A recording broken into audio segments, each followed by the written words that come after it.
Aujourd'hui du projet consacré à la thérapie olfactive. Donc Olga Alexandre, elle va nous présenter son projet. Donc je passe la main à elle. Merci beaucoup. Voilà, donc je suis diplômée de neuropsychiatrie et biochimie fine. Et il y a un an, on a démarré un projet de thérapie olfactive qui s'appelle Parfum des anges. Le but de ce projet, c'est utiliser la thérapie olfactive dans le but de diminuer les syndromes de douleur, augmenter le sommeil, l'appétit chez les enfants avec les maladies incurables dont le cancer, en soins palliatifs. Et le projet est fait en collaboration avec les parfumeurs de renommée internationale, avec les hospices pour les enfants qui se trouvent en Biélorussie et avec l'École supérieure des parfums à Paris. J'ai eu la chance de rassembler une équipe extraordinaire et des élèves et des professionnels de maîtres parfumeurs qui m'aident dans cette démarche humanitaire et en même temps médicale. Les difficultés consistent que pour chaque enfant malade, on doit créer un stimuli olfactif qui va répondre aux besoins spécifiques individuels de chaque patient. Pour réaliser ça, il fallait bien sûr avoir une équipe de médecins, des psychologues sur place. Donc le projet cette année-ci se passe en Biélorussie, à Minsk. Et on a eu un très bon soutien de l'hôpital oncologique en Biélorussie et hospice pour les enfants. On travaille avec deux groupes des enfants. Le premier groupe des enfants, c'est les maladies incurables. On a 9 patients, 9 anges olfactifs. Et c'est les élèves de l'École supérieure des parfums à Paris qui s'en occupent. On a créé vraiment un lien direct entre une groupe des élèves et un enfant qui l'accompagne. Je vais sur place pendant une semaine et pendant 2 heures, je fais une diagnostic olfactif, c'est le nom de la méthode que j'ai eu la chance d'élaborer. Et je donne le brief aux étudiants, comment ils doivent travailler, dans quelle direction ils doivent bouger et pourquoi on va le faire. Et j'étais très touchée par leur humanisme, par leur temps qu'ils donnent.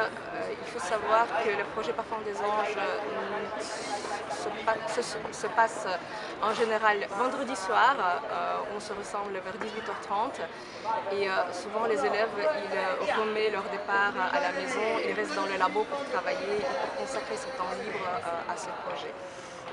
Le deuxième groupe qu'on accompagne, c'est les enfants de cancer en stade 4 qui ont l'espérance de vie d'un an ou plus. Et il y a certains qui ont des bons résultats avec les chimiothérapies. On espère pour eux que tout se passera bien dans la suite.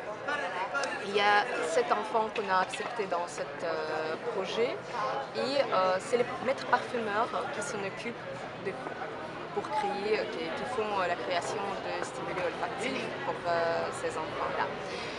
Je vais juste passer peut-être un petit mot à Karine Chevalier parce que c'est la première parfumeur qui a été briefée. Je les remercie aussi infiniment de répondre à ce projet. Au départ, c'était un petit peu difficile à accepter, n'est-ce pas? Oui, tout à fait. En fait, Olga est venue nous voir en septembre ou octobre à la rentrée de l'école supérieure du parfum. Et c'est vrai que ma première réaction a été de refuser le projet pour des raisons d'émotion purement. J'ai des enfants, j'ai une petite fille notamment enfin j'ai 2 enfants de 9 et 3 ans et ça me paraissait très dur de suivre ce projet. Et Olga est absolument formidable et capable de... En fait, elle a su utiliser vraiment les bons mots. Alors, en fait, ça s'est passé en 2 temps. C'était d'une part de voir l'implication des élèves effectivement à l'école. J'ai trouvé tout de suite, ils ont tout de suite répondu à l'appel et je les ai trouvés très courageux. Et de voir quelle implication ils avaient, et forcément en tant que professeur de création à l'école, je corrigeais un petit peu, je les aidais un petit peu dans leur travail de recherche. Et c'est de me sentir en fait un peu minable par rapport à eux, de ne pas avoir accepté le projet. Et ensuite, en fait, on a déjeuné ensemble un jour avec Olga.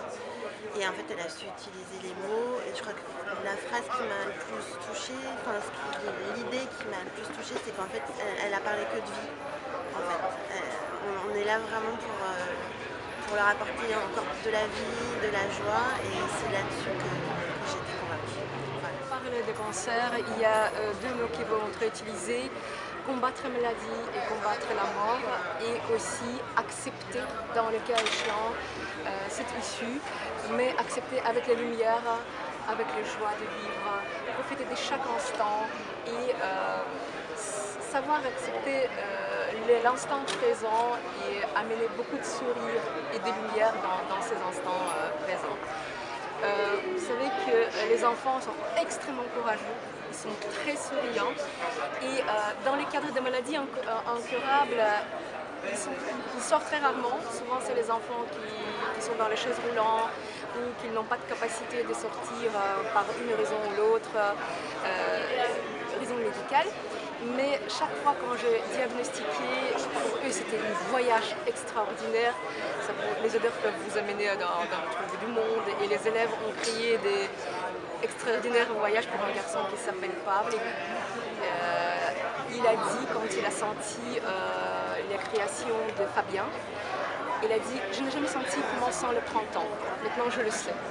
Et c'était tellement formidable et joyeux, il a souri tout de suite et on voyait qu'il voyageait à travers, il a traversé le mur, il a traversé le temps et il se trouvait l'heure de printemps, l'air commence à pousser, quand il y a les neiges qui commencent à tomber, c'était très touchant.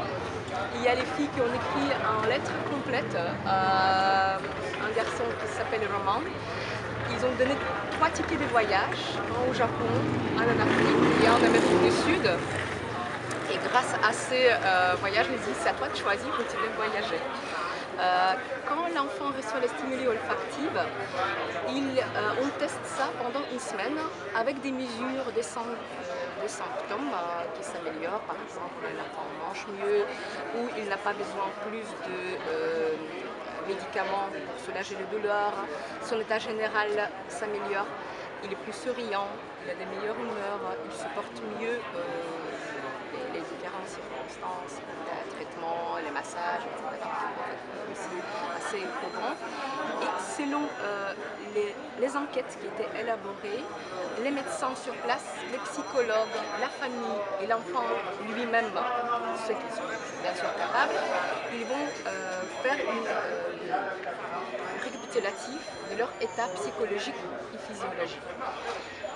Les stimuli olfactifs qui va donner le meilleur résultat, il va être produit en quantité de 500 ml et offert gracieusement aux familles et à l'enfant.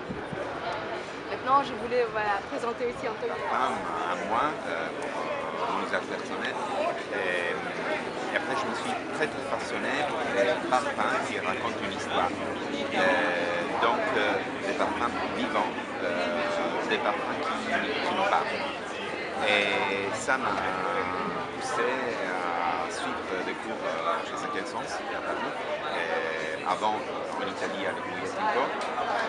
Et après, j'ai commencé avec une boutique de parfums qui s'appelle Bouddha Francis. Mais j'ai continué à faire l'ingénierie électronique pendant 10 ans avec la boutique. Et après, ça est devenu vraiment trop dur. Et donc, j'ai arrêté comme ingénieur. Et moi, au moment où je suis complètement dans la parfumerie, pendant l'année 2014, j'ai lancé ma marque à mon nom, qui s'appelle Antoine Alessandro Parfums. Et j'ai aussi composé des parfums pour d'autres marques. Et je suis vraiment ravi de participer à ce projet. Parce que je sais que le parfum fait du bien. Et donc c'est un rêve de pouvoir aider les âmes à vivre bien ce qui leur reste. C'est vrai que donc, le but du projet aussi, c'est introduire la thérapie olfactive dans les hôpitaux. Il faut savoir que les parfums, historiquement, c'était un outil que les médecins utilisaient tout le temps.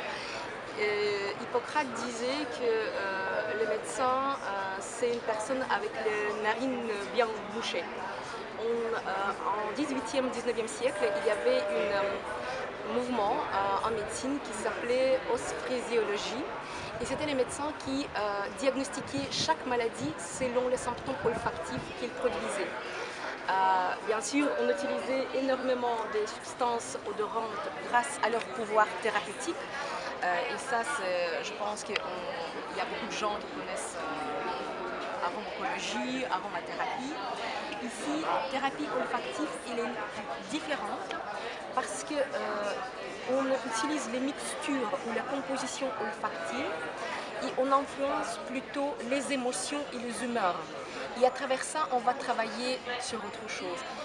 Donc on ne va pas mettre en avant la composition biochimique des substances, on va aller plutôt vers la sphère émotionnelle, donc association avec la joie, avec le sourire, avec les grisons, rêve, liberté, évasion. Et on va éliminer tous les odeurs qui, selon l'expérience personnelle vécue par la personne, peut être associée avec le peur, avec le manque de confiance en soi. On travaille vraiment sur une sphère émotionnelle et grâce à ça, on va vraiment plus provoquer les états émotionnellement positifs et travailler sur l'amélioration des qualités de vie chez les patients. Le but de ce projet, au départ, c'était simplement accompagner les enfants, accompagner la famille, parce qu'ils se trouvent dans le distress, on appelle ça distress continu. Avec les maladies, c'est tous les jours. Il faut avoir le courage pour combattre la maladie. Il faut rester maman pour les autres enfants, parce que souvent, c'est la famille où il y a les frères et sœurs. Il y a les papas aussi qui sont un petit peu parfois mis à l'écart. Voilà. Donc, il faut rester unis. Et c'est pas toujours facile. Malheureusement, dans le corps médical, on ne prend pas assez du temps de côté psychologique pour bien expliquer, pour soutenir les familles qui se sentent souvent abandonnées. Et les oncopsychologues ou les psychologues dans les soins palliatifs, ils sont aussi un peu désarmés, ils n'ont pas beaucoup de temps. Donc chaque petit outil supplémentaire, c'est une victoire et c'est une possibilité d'amélioration de qualité de vie des familles et des enfants malades.